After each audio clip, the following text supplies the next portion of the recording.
Artileri dari kelompok O ke arah Limanski menghancurkan dua kendaraan militer Nazi. Rekamannya ramai beredar di media sosial Telegram pada Rabu 26 Oktober 2022.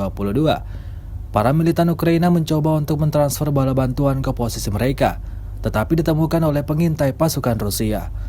Koordinat dan rute pergerakan militan Ukraina diserahkan kepada pasukan artileri, setelah itu target terkena tembakan. Akibatnya kedua kendaraan Nazi dihancurkan bersama dengan personelnya.